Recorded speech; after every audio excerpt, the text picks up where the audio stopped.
training. We're the organizers of this event, and we're delighted you can make it to the final presentation on Drupal's birthday. A quick bit of housekeeping. Are you able to hear my voice and also see a white slide which says Drupal 8 security tips and tricks? If you are, can you post in the questions? And I'm seeing some positive yeses. Okay, wonderful. In that case, it's time to start the final presentation of Drupal 8 Day. Thank you so much for those of you that have attended multiple presentations today. I'm really pleased to be able to really pleased to be able to introduce Adam from Civic Actions.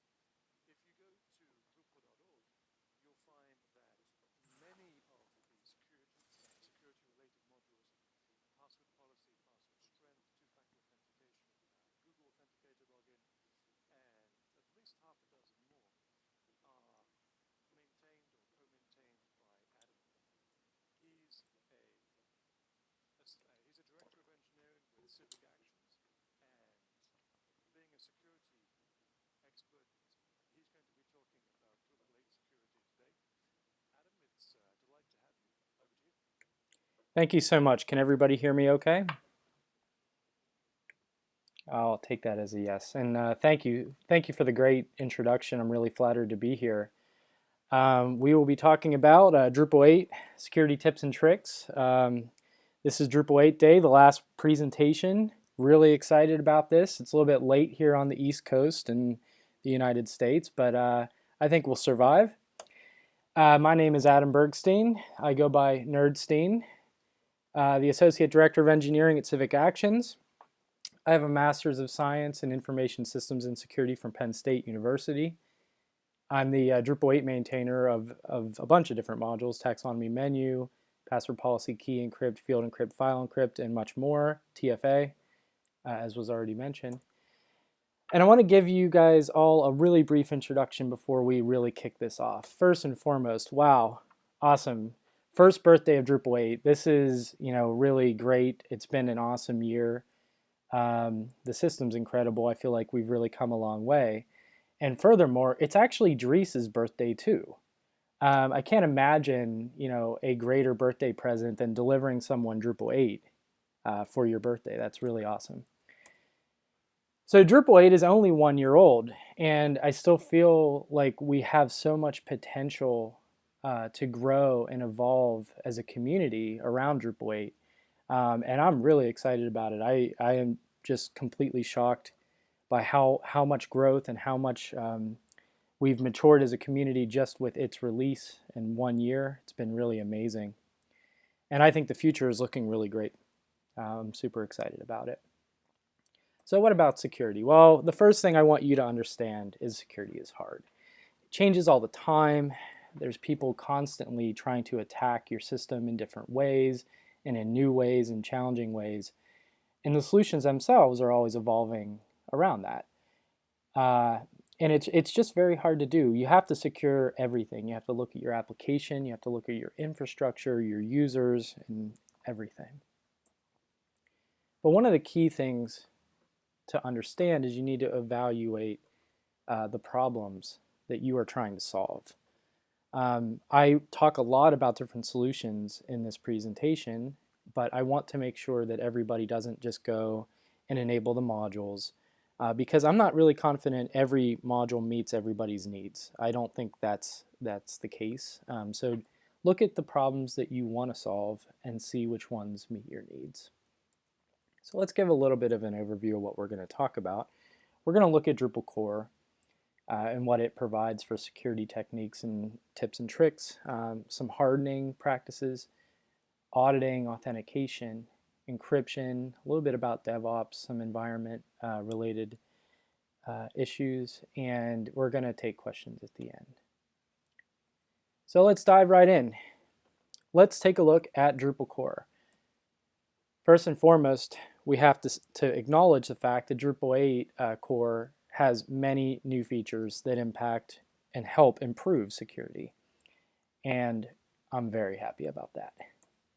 So let's take a few minutes to evaluate some of these features. I'm not going to cover every single thing that was released with Drupal 8 core, but just a few that I think are really important.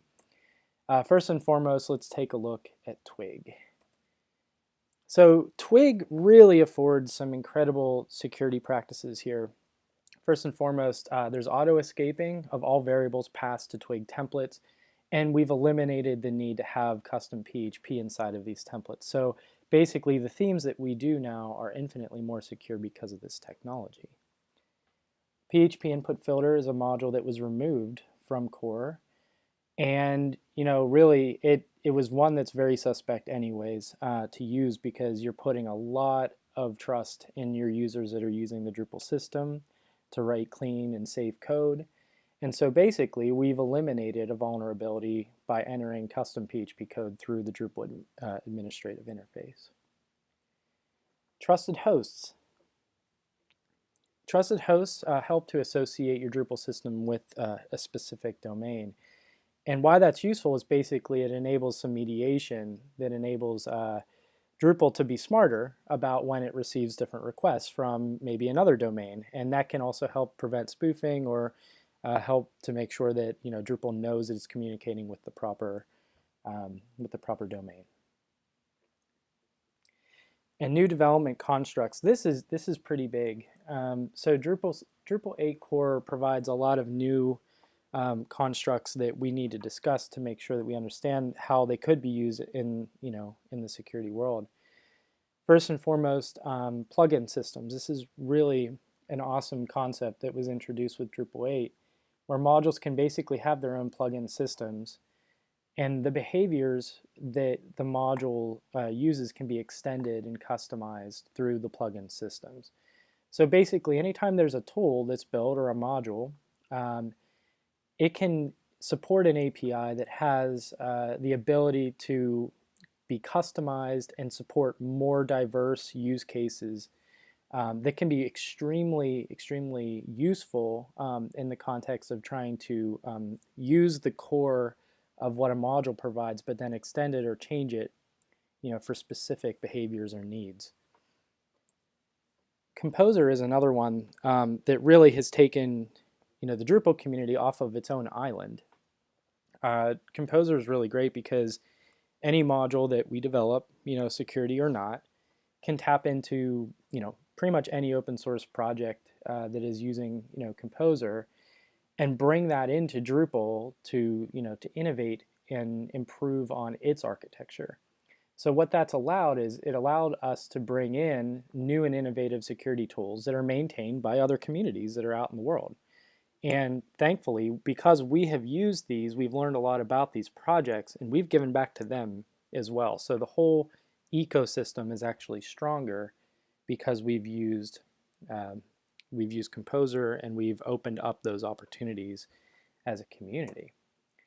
So Core, thank you so much. We appreciate all the work that you've done to make us a little bit more secure. That's really awesome. So we're going to take a look a little bit here about what Contrib offers.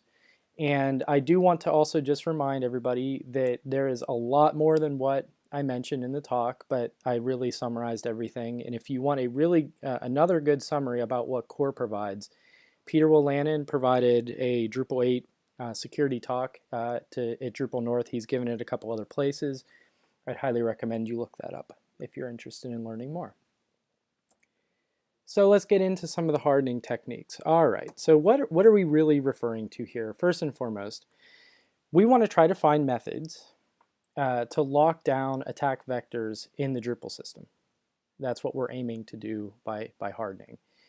And why is that useful? Well, we can limit vulnerabilities by restricting or altering these system functions to make sure that they are more secure, or they're more limiting so that they don't have more of an attack vector to explore. So the user is really the part of the Drupal system that gets a lot of scrutiny. And as everybody knows, users can have a lot of different diversity in their technical capabilities. So we want to make sure that we are locking the system down as much as we possibly can to make sure that we're not giving the wrong people access to the system. And I think that image is actually quite relevant for this conversation. So we're going to explore some modules that are going to help us to lock the system down a little bit more than what it comes out of the box. The first module we're going to look at is the auto logout module. And the problem that we're exploring with this module is basically that user sessions should be limited to a specific amount of time, and then it should time out and the user should log in again. So the solution provided by this module is allowing a configurable configuration interface to define how long users should be logged in before they are asked to re-authenticate.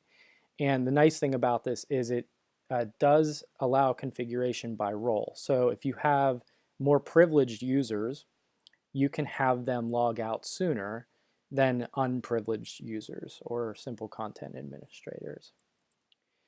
The session limit module is another good one. This basically defines the number of concurrent open sessions that are allowed in the system. And it's also configured by role. So if you are an admin of the system, maybe you can only have one concurrent session.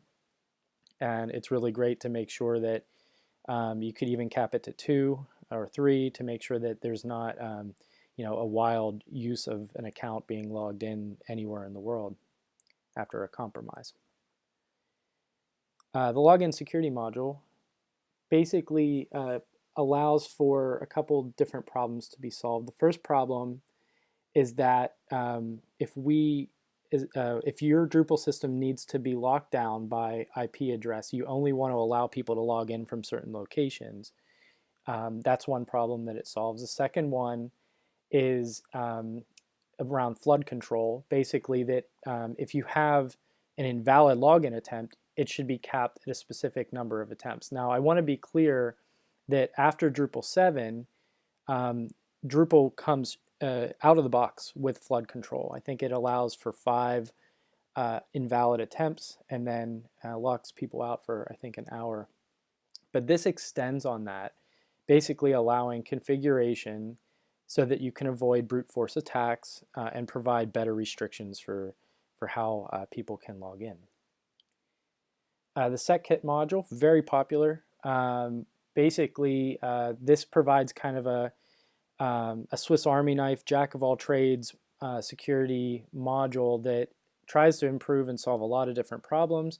I think its main focus, its main strength is really around response headers, which can impact cross-site scripting, clickjacking, cross-site request forgery, and anything that really ties to the origin of the site. So this module really gives Drupal users, the Drupal system administrators, the ability to change response headers and cater that for very specific security needs. But it's a very useful module. I would definitely take a look. I'd be remiss not to mention the honeypot and CAPTCHA modules definitely are good for hardening. So robots can submit public-facing forms. If they go to a site and they go to a form, they can submit that form. And these modules aim to try to audit if it's a human being that's doing the form submission or not. And both of these modules are very useful. The CAPTCHA module is a little bit more rigorous on the end user, but the honeypot is more behind the scenes. I actually use both in most instances.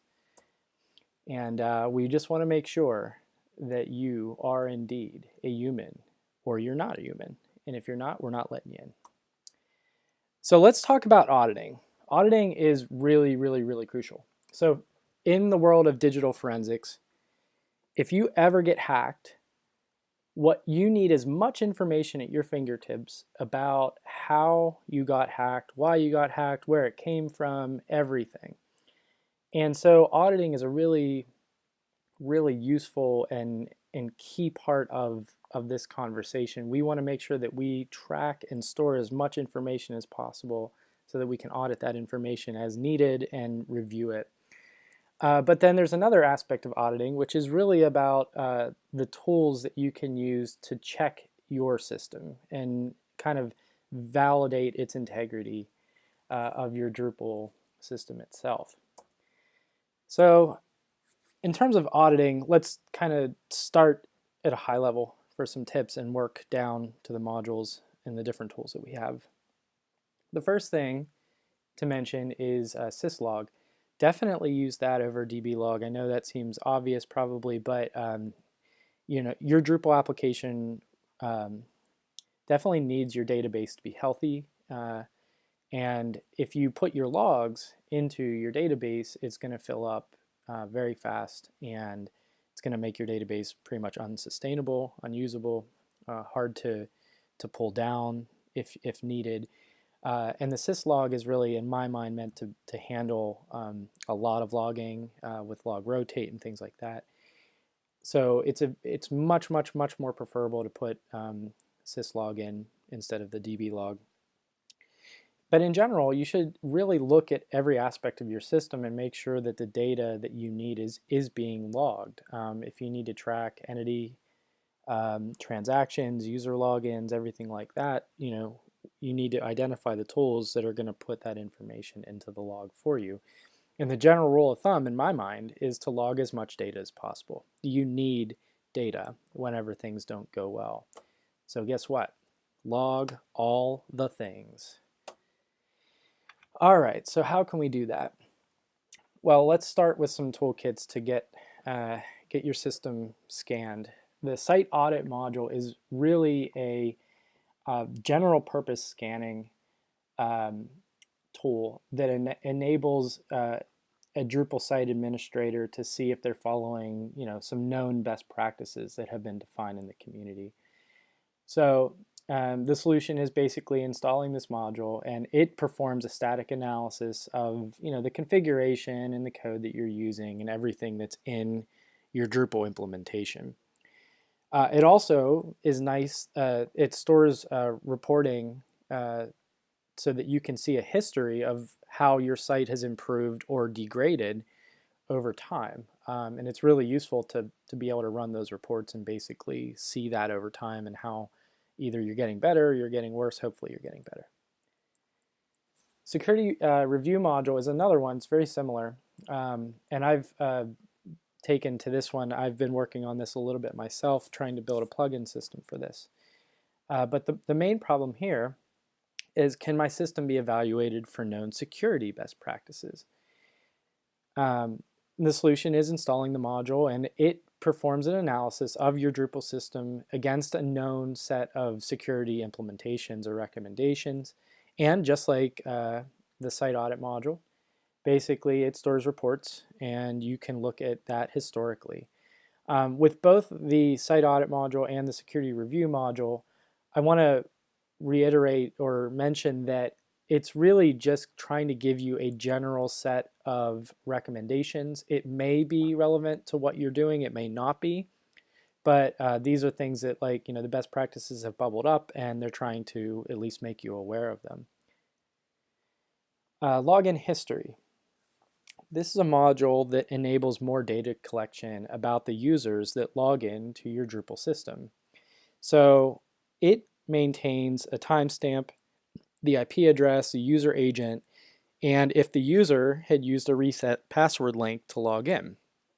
And this is really great because having more information, you could see that if a malicious user has logged in, you could get all of that information at your fingertips, which will be super useful. We're going to move forward here and look at authentication.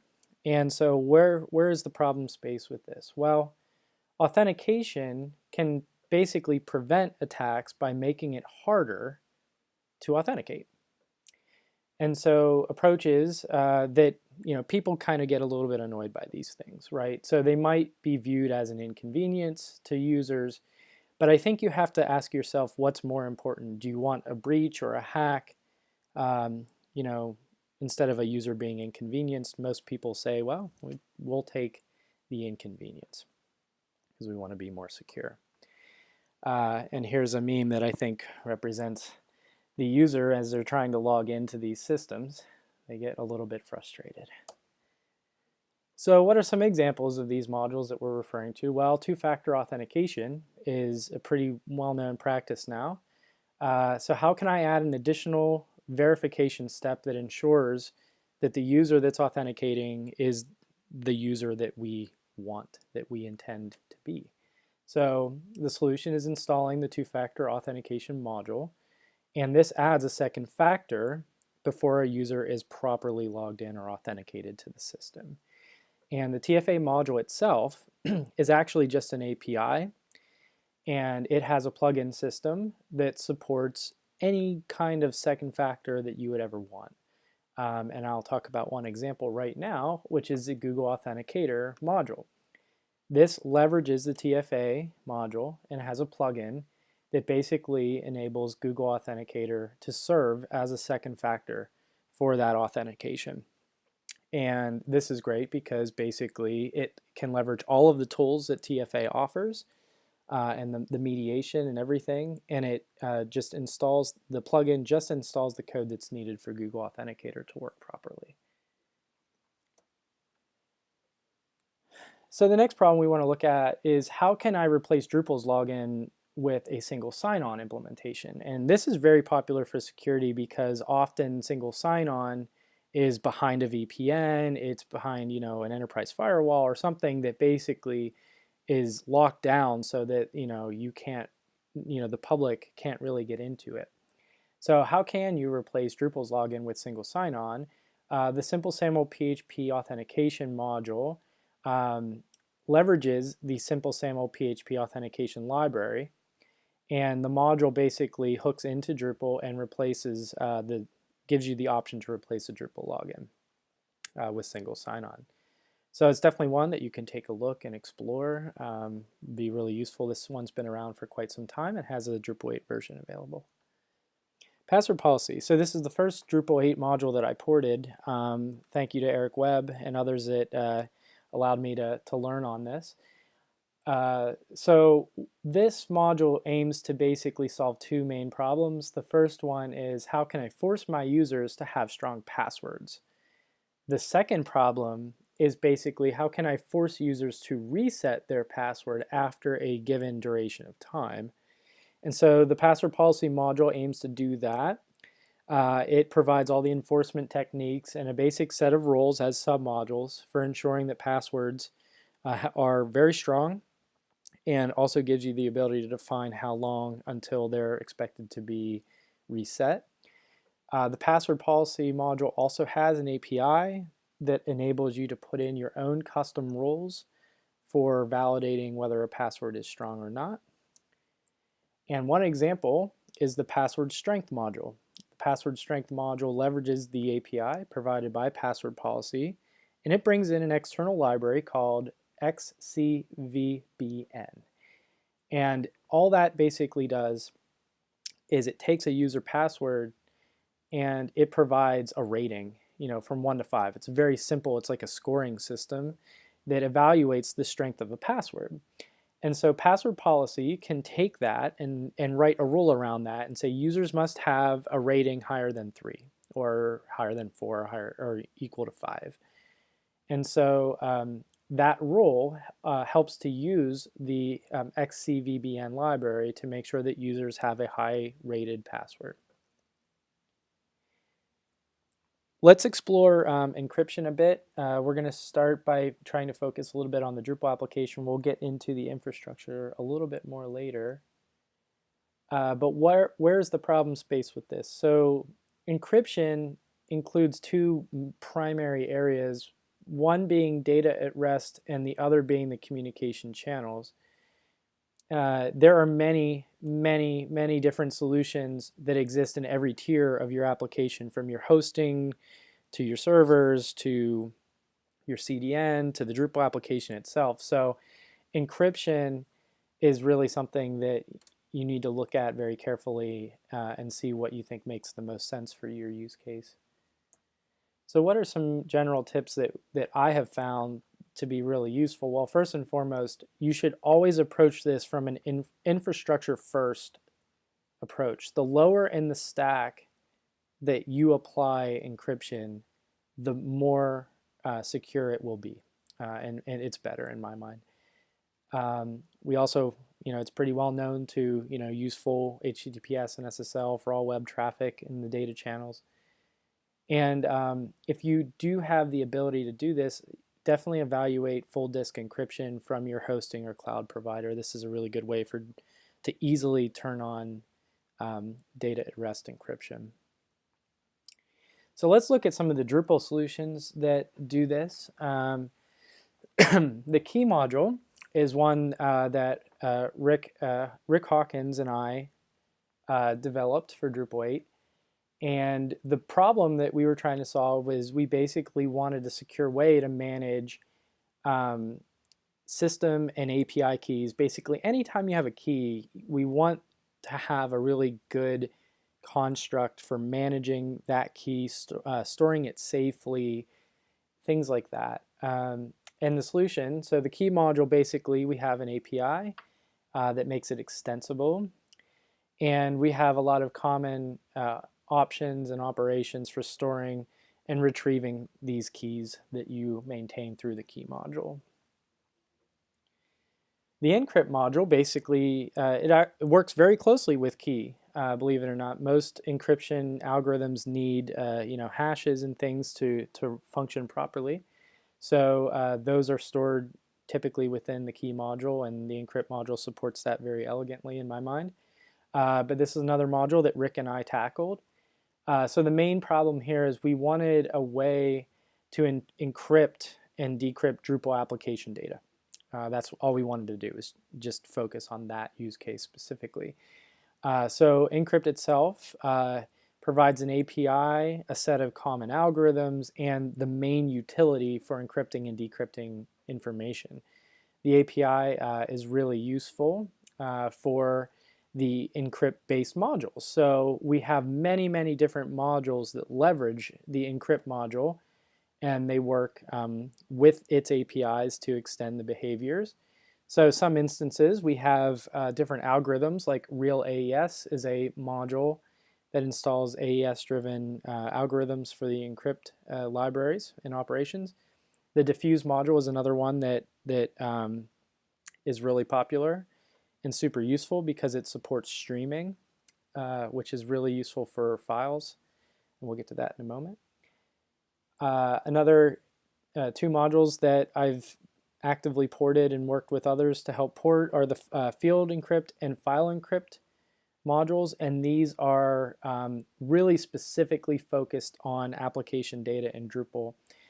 Field encrypt focuses on entities and their fields and their metadata, and file encrypt focuses on specifically the file entity and the file system and making sure that all the files that are uploaded are encrypted and the names are encrypted. But one of the really cool things is that in the Drupal 8 version, thanks to Daniel Weiner, we basically are able to support streaming through the diffuse library. So we now support really large encryption needs for files and can do that through streaming technology. So it's very performant. And we also, the encrypt module we've seen, there's a Google Summer Code project that I helped sponsor called the PubKey Encrypt. And this is a very specific use case where we're making use of the OwnCloud encryption process within a module to enable user-specific encryption, which is called public keys, kind of like if you imagine SSH. So that is something we built into Drupal, and it's a pretty neat concept that leverages the encrypt module. And our goal is to live long and prosper. Thank you, Mr. Spock. All right, so let's take a look at DevOps. That's the next section here that we want to get into. Alrighty, so kind of a bold claim here, not really. Your DevOps processes are super critical for making sure that you are proactively securing your system and making sure it's healthy over time. All right, so what are some general tips? Let's take a look. Well, first and foremost, we need opportunities to mediate the code that changes throughout the system. And we also need the ability to revert when things don't go well. So we want to make sure that we're using code repositories And we want to make sure we're using a pull request driven model or something like that, or merge requests if you're using GitLab. And make sure someone's reviewing your code. And if you're just installing different contrib modules or installing code that's been used very frequently, you don't need to scrutinize that, in my opinion, quite as much. A lot of that gets scrutinized through the community. But I would be paying extremely careful attention to any custom code that you've written to make sure that that's not opening up new vulnerabilities. You can also tag releases to make sure that you're isolating changes, and that all is pretty elegant in the code repositories. And make sure that you're updating core and your contrib modules and your themes and your JavaScript libraries, everything. Make sure you pull in updates on a regular basis. That is so critical to making sure that your site remains secure.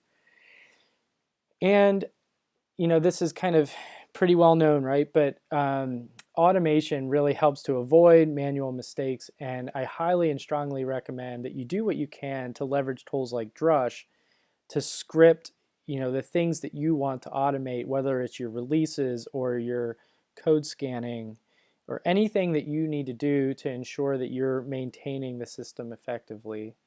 Do it and try to automate that so that it's predictable and it works consistently. Automation. Yeah, exactly.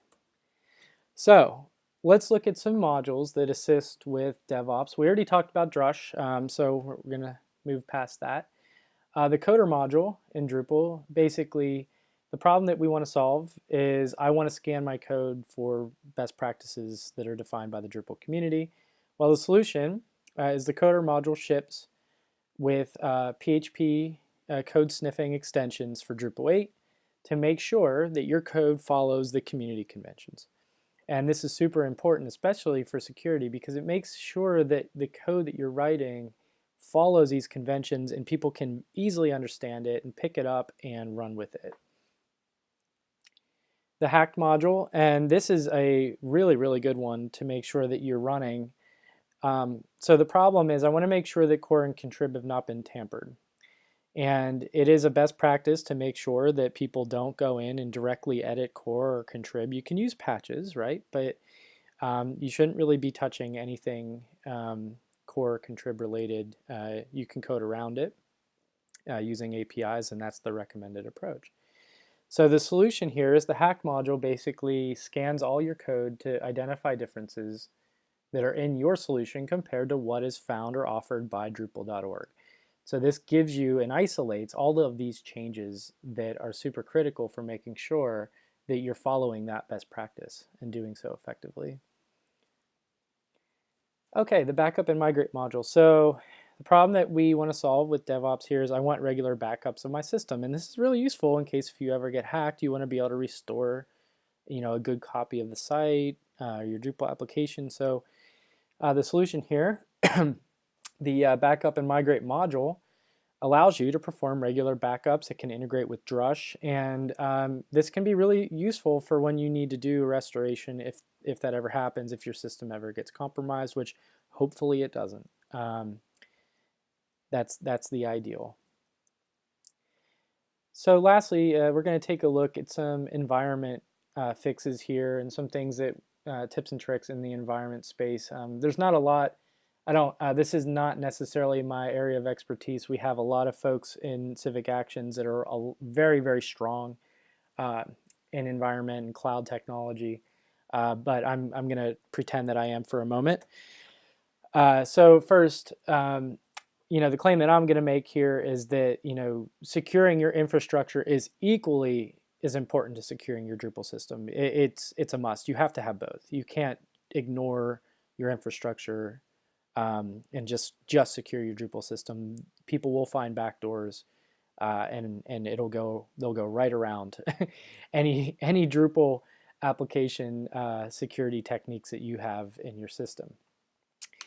And the nice thing about doing environmental fixes or proactive security techniques in the environment is basically that mitigates attacks before Drupal even gets involved, before it even gets bootstrapped, which is really, really great, because then Drupal only processes valid requests that are that are mediated by the environment itself.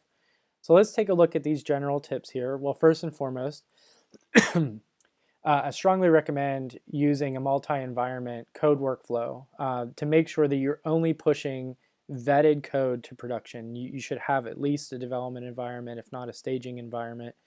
And that ensures that all the work that you do is of much higher fidelity before it ever touches a production system. Strongly, strongly recommend that. In terms of a web application firewall, you can consider using a CDN. We do this all the time to make sure the CDN is the front-facing part of the website that basically caches and runs and processes the Drupal application, or processes the requests for the Drupal application. And so it also serves as a mediation point to make sure that it doesn't load anything that could be potentially insecure. We've seen this handle a lot of different security needs and do it very elegantly and still handle a lot of traffic simultaneously. So definitely consider using a CDN as a web application firewall. And we talked before about auditing, and the claim that I made was, hey, store as much information, as much data as you possibly can. But then how do you analyze that data? Well, there are many tools that are out there. Splunk and Elk, the Elk stack, can help you to analyze the data that you collect and isolate things, or even proactively report on certain things that could be a problem. And that will help you to be proactive in blocking IP addresses or doing things that could help to make sure that you don't get compromised. So some more general tips. We've been finding over the last several years that cloud technology has been extremely advantageous for security. It provides a really awesome architecture. It's super scalable, but also there's many different tools that are evolving that are directly related to security. So if you have the opportunity to work within a cloud-based environment, I think you'll find that to be advantageous. Another general tip is basically making sure that you do have some sort of a failover environment if you do get hacked, to make sure that you can easily, if your system goes down, you have something that is up that you can easily transition over to. And if you have a plan for doing backups and failovers, definitely test it. Make sure it works. I know that's common sense, but I feel like people make these really elegant plans, but then when it comes to putting them into action, sometimes they don't always work out as intended. So please make sure you test the work that you're doing. It's super critical.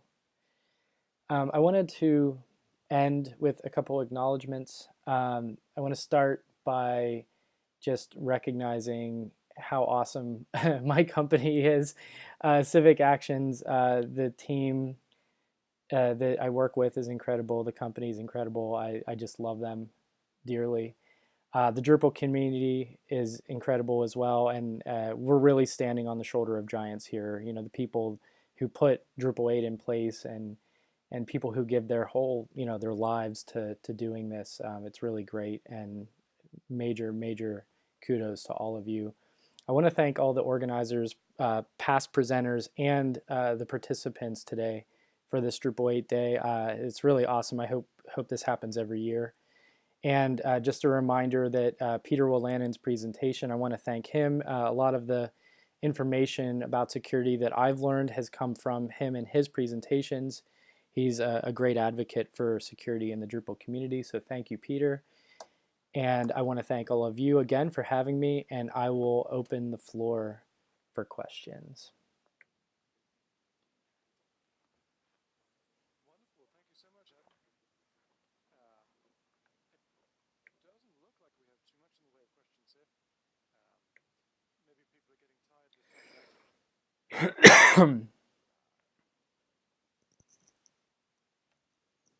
There's one question: do we have to use all of these mentioned modules? I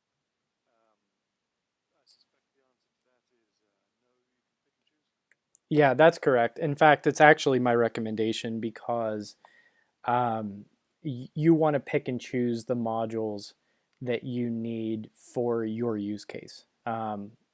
You shouldn't just install all the modules listed. In fact, you might find that to be overkill, or you might even find that you don't need them. So take a look at the ones that I've listed, and definitely use discretion to install the ones you think that are beneficial for your needs.